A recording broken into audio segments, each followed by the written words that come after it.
আসসালামু আলাইকুম। আমরা জানবো আন্তর্জাতিক গুম বিরোধী সনদে বাংলাদেশের স্বাক্ষর থেকে কিছু গুরুত্বপূর্ণ প্রশ্নোত্তর, যেগুলো প্রাইমারি, বিসিএস অন্যান্য পরীক্ষার জন্য খুবই গুরুত্বপূর্ণ। চ্যানেলটি সাবস্ক্রাইব করে সাথেই থাকুন। আন্তর্জাতিক গুম বিরোধী সনদের নাম হচ্ছে international convention for the protection of all persons from enforce disappearance, অর্থাৎ ICPPED। জাতিসংঘের সাধারণ পরিষদে আন্তর্জাতিক গুম বিরোধী সনদ কবে গৃহীত হয়? 20 ডিসেম্বর 2006 সালে।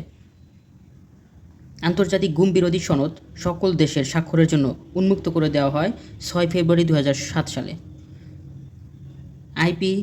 ICPPED এটি গঠিত হয় 20 ডিসেম্বর 2006 সালে, আর সবার জন্য উন্মুক্ত করে দেওয়া হয় 6 ফেব্রুয়ারি 2007 সালে।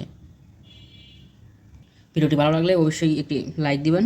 আন্তর্জাতিক গুম বিরোধী সনদ কার্যকর করা হয় 23 ফেব্রুয়ারি 2010 সালে। 6 গঠন, 7 সবার জন্য উন্মুক্ত এবং কার্যকর করা হয় 2010 সাল থেকে। আন্তর্জাতিক গুম বিরোধী সনদে বাংলাদেশ স্বাক্ষর করে কবে? 29 অক্টোবর 2024 সালে।